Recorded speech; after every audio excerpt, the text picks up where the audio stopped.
Willkommen, bienvenue, and welcome back to Scrap Mechanic with Lyte. I know it's been a while since I made some videos. I did have that stream, but it's been a long time since I made a video. I've been a little bit sick, a little bit traveling, a little bit busy. A lot of things have come up, but I am back. And I may have slacked off a little. Maybe. But here we are. I have made a couple of things, and we've got some stuff to test using said things. Et voila! I have 7-segment display, modular timer, who's and what's it's. These are not the design that Brent and I came up with during the live stream, because that wasn't strictly modular in a way that I wanted. So I made something else, and it works, I'm pretty sure. For timing purposes, it works. It's probably not as efficient as it could be, and it's not exactly ready for public consumption, but I've got it here in my fancy little thing, so I can just be like, hey, look, I've got a counter in base 10, base 4, base 6, and I have high res and low res. The high res is for doing measuring the length of pulses, so it's 1 tick resolution, counts it all up. Whereas the low-res counters are for things that are 2 or greater. So it counts events. So you go, tick, tick, tick, and it counts up those events. So you can hook one of these into one of these, and you can just keep counting your big long signals, because when this overflows, it sends the signal to the next one down. But you're not here for timers. That's a different episode. This episode is about figuring out how our good friend the Dwarf moves around. Hello. So yeah, we might as well just get started. I've got a bunch of experimental setups here. We're going to look into walking, running, and falling. Now these are kind of preliminary investigations. Some of it should be conclusive, some of it not so much, but we might as well just get started. So all we have to do, also, we're not doing acceleration tests. This is mostly just measuring velocities. So I want to be at full speed when I cross that line, so we get a consistent result. We'll look into smaller scale timings for the acceleration later. For now, we're just going to walk. Walk.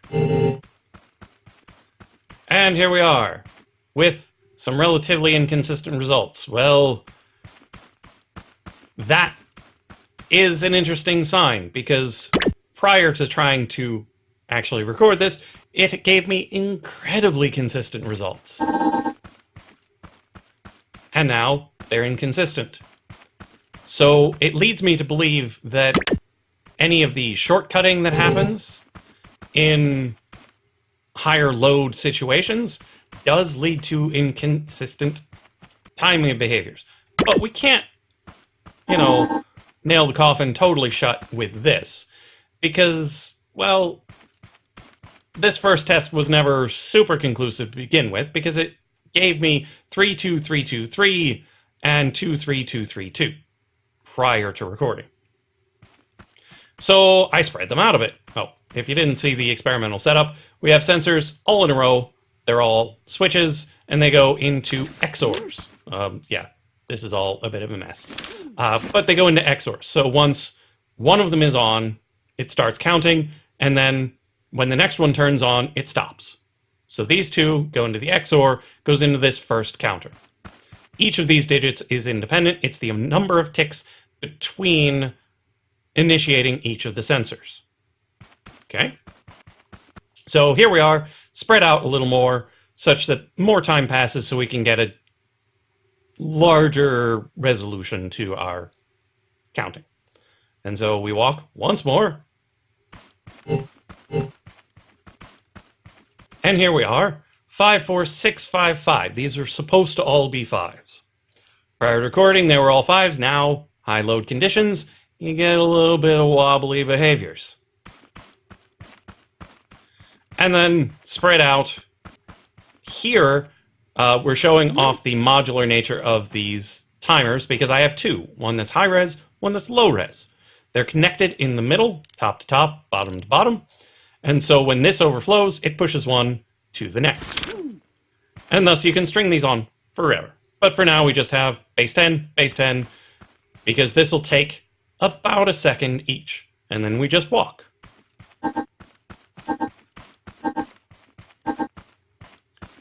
And here we are, 41, 40, 40. They should have been 40s down the line. They are equally spaced. Let's give that one another try, because this way it's showing that the random noise cancels itself out in high load situations. Now, again, I might not be walking perfectly straight and parallel to the setup, so little differences can creep in. And it's one tick of difference. 1/40th of a second off. It's not a huge problem if it's one tick per second. Yeah, one tick per second. It's not horrible. And so we can see it's supposed to take about a second to go 16 blocks. So these are 7 wide, 14, 15, 16 blocks per second is how fast you walk. So if we know how fast you can walk, next up, how fast can you run? Similar test. All we do is just run in front of the sensors and it'll give us numbers. Now again, this was supposed to give me 32323 or 23232. It's supposed to be 2.5 ticks per 2 blocks, because we're running now. It's twice the speed. But, hey, there we go. 23232. That's the results that I was getting prior to recording, and they were incredibly consistent. Got it over and over and over again. But now you put a little strain on the system, and little things start to happen. So here we go. Test 2 should lead to nothing but 5s. And it gets a little bit off. We get another try. Try to run as straight as we can. Run. It's pretty darn close. Again, super consistent prior to recording. You're going to hear that a lot. And now, for the same test as the other time, but with half-second intervals, because you can run pretty darn far in 3 seconds. And so we got 20 and 20, which is exactly what we're supposed to get. Oh, the other thing about the high-res timers, you don't actually have to hit the reset button. You can just go. Whoops. And that time we got 21 and 19. So we don't get incredibly consistent results with this test. So it goes. But now we've got the drop tests. I was not getting particularly static results from this even before I was recording. So let's see if we get comparable results now. So we just tap ourselves off the edge. And yeah, this was the sort of behavior I got prior to recording. You get a 5 fairly consistently at the front for that first interval, and then gobbledygook from the rest on down. It's pretty darn quick when you're dropping just between individual blocks. So a tick, tick and a half is about right. Sometimes it would get 3, but the later tests will show us something I'm concerned about. So we'll do test number 2, just a little higher. They're spaced out by 1. You're traveling 2 blocks per interval. We want to look straight out, just in case looking down changes our height. And here we are. Fairly consistently, we get the 8, and then it comes down. 3 is generally good, but sometimes it pops back up to a 3. So we get a general decrease, but it's not as consistent as I would like. And now we try this big drop. Now, this one, I didn't allow for enough digits for the first interval, so it will be a small number, probably 1 or 2. Because it is a significant distance, we're probably supposed to need 2 digits for that, but I didn't want to reconstruct the whole layout just for that digit.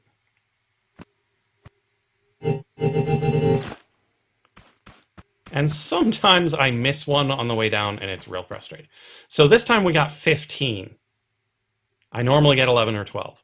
So 15, 6, 5, 1, 5, 1, 3, 3, 2. It's this sort of behavior that has me a bit skeptical about the resolution of the sensors themselves. That they aren't necessarily catching me as I come in. There might be a certain number of ticks where they're just not watching. And so you can't necessarily do accurate drop tests with sensors that aren't watching all the time. So if you need tick resolution for your calculations, it might not even be able to do it.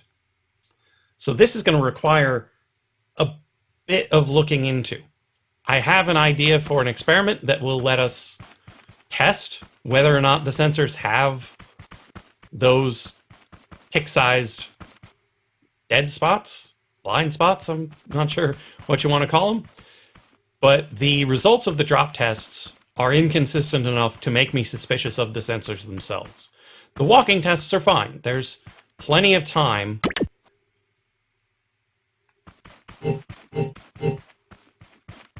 with you walking by for it to do its job properly.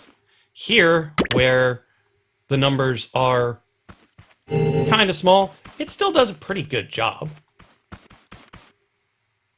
But just imagine if we were to run past this. I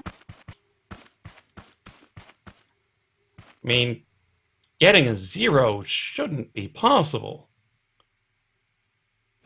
Now, there's a possibility that the reset button is causing a problem. So we'll investigate the potential of a reset button problem. It should pass through in a single tick, but the fact that it says 0 here makes me wonder. Now, we can't use the button anymore. Doesn't work. But we're going to run. Yeah, that's more like it. You shouldn't be able to get a 0.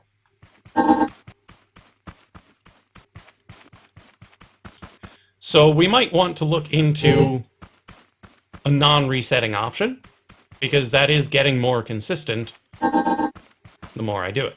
Until I do that, and it's like, wait, what?